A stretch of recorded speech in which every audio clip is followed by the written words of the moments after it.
and ready, and that is Dr.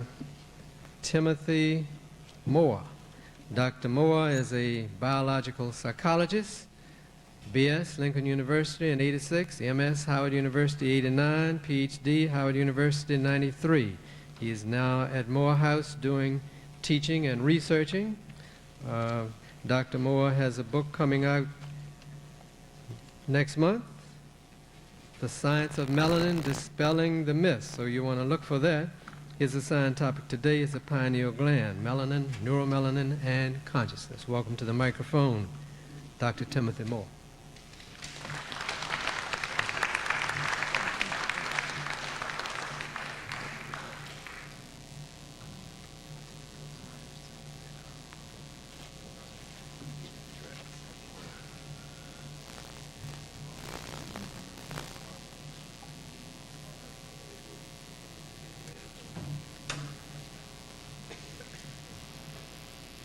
I've been told to announce if anybody has cars parked in the circle at the entrance of the auditorium, the cars will be towed. It'll cost you a lot of money to get your car back. So you need to move them. Okay, Brother Moore. What's up, brothers and sisters? Y'all feeling all right this morning and getting the knowledge? I would like to say that my first Melanin conference was 5 years ago here in D.C., so it's good to be back home again trying to get some knowledge, but now I'm in the position to kind of spread some knowledge. So I'm hoping that what I'm going to present today will be a mixture of what you have heard already, add some new components, and hopefully let you know that there's some real substance within these presentations. A lot of the statements that are presented in the media are basically to downgrade anything that's black, anything that's strong in terms of speaking about black people. But we also want to stay away from some of the misconceptions. So as a scientist, I like to present things so that people at least have a working knowledge base. I had attempted to talk about I wanted to talk about the material-spiritual connection and looking at melanin as the conduit. Well, the title of the presentation is actually The Pineal Gland, Melanin, Neuromelanin, and Consciousness. So what I'm going to do today is explain some things from a, not just a cultural standpoint, but explain why it is that there may be a difference between the European, the African, and telling you why the prototype, that is Africans, is the relationship to the Creator. In order to comprehend a metaphysical connection between the material and spiritual planes of existence, it is pertinent that we define six key scientific terms that will be used throughout this presentation. Melanin, 1. 2, the nervous system. 3, the endocrine system. 4, the pineal gland. 5, melatonin. And 6, sotriol, or vitamin D. Melanin. When you think of melanin, first think of a large molecule that exists in many forms in several interior and exterior body sites. Skin melanin and neuromelanin are the two general terms that should be used to discuss melanin functioning. The skin and brain are two biological structures that can be experimentally investigated. Therefore, refer to these two body regions to discuss the mechanisms by which melanin affects human life. Other than the skin and the brain, melanin can also be found in several internal organs, as Dr. Brown has discussed with you. Wherever melanin may be found in the living organism, just remember that the melanin molecule has some very important physical properties, allowing it to enhance the functioning of the organism. Carol Barnes gives a very clear description of the melanin molecule in the following statement. In his book, Melanin, the Chemical Key to Black Greatness, he explains that melanin may be defined as a heterogeneous polycyclic polymer of high molecular weight containing several types of important bond linkages and are generally brown to black in color. Different chemical subunits, bond types, and functional groups arranged in a specific order give melanin its unique chemical and physical properties. Melanin is found in many places in our environment, such as the earth's soil, bodies of water, and plants. If we think from a holistic perspective, we can begin to see the connection between the microcosm, that is the human body, and the macrocosm, that is nature, environment, the universe. In actuality, melanin is the conduit that allows energy to flow back and forth from the macrocosm to the microcosm. The nervous system and the endocrine system both contain melanin in strategic locations. These two systems make up the original MCI, and I state that as the original multi-communications interface. We will explain later how MCI can allow the human body to communicate with external energy forces. The nervous system. The basic unit of the nervous system is the neuron, or nerve cell, which conducts an electrical impulse from one part of the body to another. For descriptive purposes, the nervous system can be divided into two parts, the central nervous system and the peripheral nervous system. The central nervous system includes the brain and the spinal cord. The peripheral nervous system includes 12 pairs of cranial nerves and their branches and 31 pairs of spinal nerves and their branches. Communicating networks within the central nervous system and various brain centers which process incoming sensory information make possible the appropriate unconscious or conscious responses to sensory input. The endocrine system. The endocrine system is composed of a diverse group of tissues which function to produce and release hormones into the bloodstream. The pineal gland. The pineal gland is a small body located approximately in the center of the brain. Some scientists believe it is the governor and regulator of the entire endocrine system. The human pineal arises as a median evagination of the diencephalic root of the embryonic origin. So from the very beginnings of the origins of this cell, it's located in a spot where it's developing and it's now moving to the center of the brain. In most mammals, the pineal gland moves from the roof of the third ventricle and loses connection with the brain except by a stalk. The adult human pineal is a pine cone-shaped organ, a shape which suggested the organ's name. It is a fibrous structure composed of material similar to the filaments of the optic nerve, so definitely something related to seeing. The pineal cells, or pinealocytes, are derived from the ependymal lining of the epithalamus. Both light and dark cells can be distinguished in the mammalian pineal. The dark cells contain pigment granules of an unknown nature. And this is the same thing they say about this so-called dark matter out there in the universe. It's an unknown substance, and we can start to relate to this dark substance again as some form of melanin. The dark pinealocytes are interconnected by tight junctions, suggesting that electrical signals may be communicated between the cells. Melatonin. Melatonin is the major hormone secreted by the pineal gland. In 1917, McCord and Allen made the interesting observation that bovine or cow pineal extracts added to the water in which tadpoles swam caused the larvae to blanch. That is, to become very light in color or even transparent. This interesting pigmentary effect was duly appreciated by the dermatologist Aaron Lerner, who was searching for a factor which might be responsible for vitiligo, that's like white patches on the skin, in humans. In 1958, Lerner and his colleagues were able to isolate and determine the structure of the substance, an indolamine which he named melatonin. So that happened in 1958. In the past 20 years, we have accumulated solid experimental evidence to attribute a true role for melatonin as the hormone of darkness. Sotriol, or vitamin D. Sotriol is another name for vitamin D. Vitamin D is a misnomer related to its historic discovery as an ingestible vital extract. Vitamin D was the name before the ingestible extract was recognized as a steroid hormone. According to Walter Stumpf and colleagues in North Carolina, sotriol is used for the steroid hormone of sunlight, 1,25-dihydroxyvitamin D3, in correspondence to the steroid hormones such as estradiol or cortisol.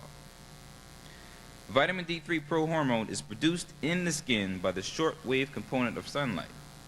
Production of vitamin D3 and its precursors is higher during the spring and summer months in latitudes remote from the equator. The effect of sunlight on vitamin D3 formation is regulated in the skin, among others, by its melanin content and distribution. Accordingly, very dark-skinned individuals absorb less ultraviolet light and are therefore more prone to rickets. in equator-distant latitudes, they're compared to less pigmented or pale individuals. The role of melanin in the regulation of vitamin D3 production can be defined from observations that the hormone of sunlight, sotriol, stimulates melanin production, as shown in vitro, that is, in a petri dish, and that the hormone of darkness, melatonin, lightens melanocytes. This complementary action suggests a feedback relationship between the two endocrine systems and the related concept of the endocrinology of sunlight and darkness. Before we further explore these terms, let us first deal with a very important question related to our topic. That is, the origins of human. Without a doubt, this analysis will be made from a bold African perspective. The prototype of all humanity came out of the continent we know of as Africa. To this date, there is no scientific evidence to refute that dark-skinned or highly melanated African people are not the mothers and fathers of all human forms we know of today. Moreover, the biogenetic structure of African people is the model for all other forms of humanity. The European, the Asian, and other human forms created from the mixing of African, European, and Asian genes are also aberrations of the original man or woman. I emphasize the word forms because the terms mankind and humankind should not be taken lightly. I believe the transition from the original prototype to the other forms of humans is very significant. A point of clarification needs to be made about the other human forms and the concept called race. In my opinion, the black race, the white race, the yellow race, the red race are all irrelevant and non-scientific terms to explain humanity. Race is a sociological construct created by individuals who have a propensity for this dichotomous logic, that is, splitting things up into two. Either this or that. Politically, race has been used to divide and conquer, and we must begin to do away with this construct.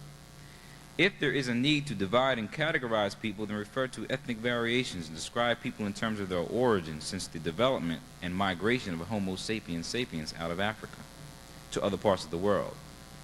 Therefore, Africans, Europeans, and Asians would be the essential core of humanity, and the mixing of these groups have created other ethnic variations such as Latinos, Spanish, Italians, Indians, etc. If we honestly, if we honestly look deeper into the origins of human, we see that all human forms are nothing but advanced forms of animals. Just as lower forms of animals can be classified as species, for example, rodent or canine, as individuals who make up the human species. Understand the following statement. There are different types of ethnic groups in the human species, and variations in the human species depend upon the origin of the person's ancestors, origin of the person's modern ancestors. So we all derive from one human being, but in terms of the change that has taken place over time, the modern ancestors come from those most recent changes in history. Therefore, the mental, the cultural, and the philosophical differences found between different ethnic groups that stems from their place of origin after the spread. Many anthropologists believe this change occurred within the last 100,000 to 35,000 years ago. Others place the change much further back in an attempt to separate and deny an African origin for modern man. In other words, the further back you go in time, it would be easier to say the differentiation occurred in other parts of the world and not Africa. However, we bold African scientists are wise enough to understand the rationale for taking it away from Africa. By asking questions concerning the origins of human, we can begin to understand why the physical characteristics of people do make a difference, but not from a sociological or political standpoint. The difference is key because it reveals why the material-spiritual connection is maximized in people who have a close lineage to African descendants, the original prototype and replica of the macrocosmic creator. At this point, I would like to utilize the Dogon cosmology to drive home my message about human. From this point on, I will be referring to people of European descent as the pale fox, and the term comes from a book written by Griot and Dieterlen, originally published in 1965, called The Pale Fox.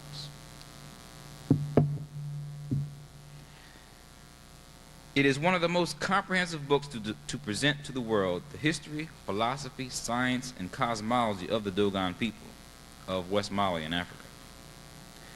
As I read certain passages from the book, understand that this documentation has been passed down for generations by African griots, well before the pale fox wreaked massive havoc. For example, the chemical biological warfare, these strange diseases, nuclear destruction, human holocaust, genetic tampering. Now, most of what I will state about the pale fox will come from passages in the book. In the Dogon creation mythology, Amma, A-M-M-A, is the original God before all things. Amma's creative will was located in the Po, the smallest of all things, P-O. This Po correlates with DNA, and the Dogon certainly did not have microscopes to reveal this fact.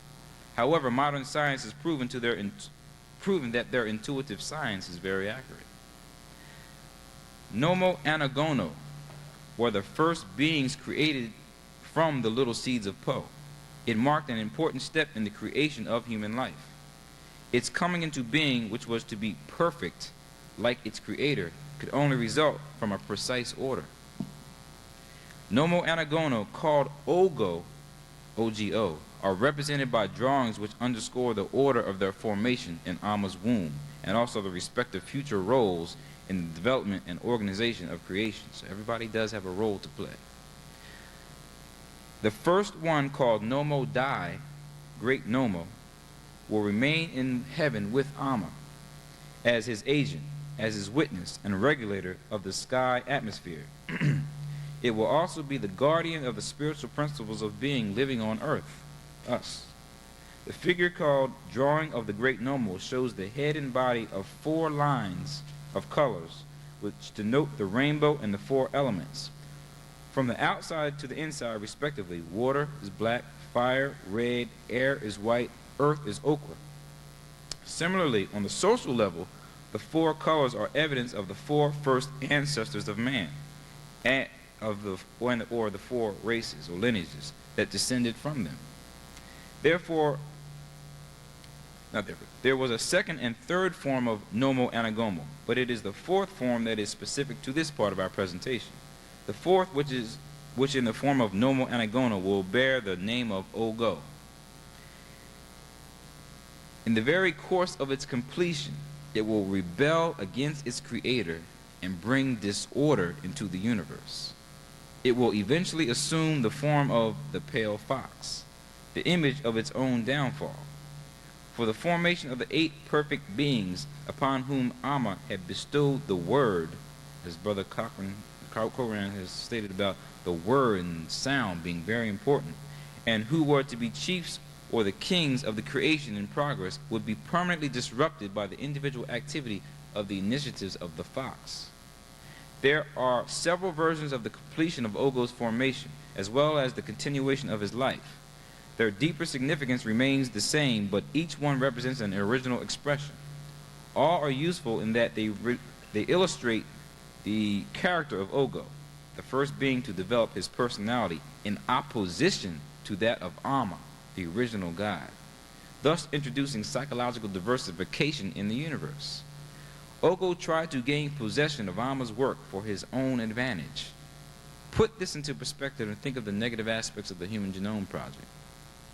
Dissatisfied and breaking all the rules, Ogo began to move about with the intention of getting hold of the secrets of the universe in formation. Seeing that he could not obtain what he was looking for, that is, his female twin, Ogo wanted to get hold of the seeds created by Amma, including the Po, the cornerstone of creation. In this way, he thought he could take possession of the universe. Ogo, however, wanted to take unfair advantage of this knowledge in order to act on his own authority and to equal his creator. Amma, however, removing from the placenta the basic spiritual principle of the being in gestation, put it out of his reach. This spiritual principle, which was to animate Ogo's female twin and which was her prefiguration, was entrusted to the other Nomo Anagono, who would keep her until Amma produced a support for her. All Ogo's future attempts would be to look for and take back his lost female twin, or yet his female soul, a loss due to his pride, his revolt, and his initiatives. He will never find her again.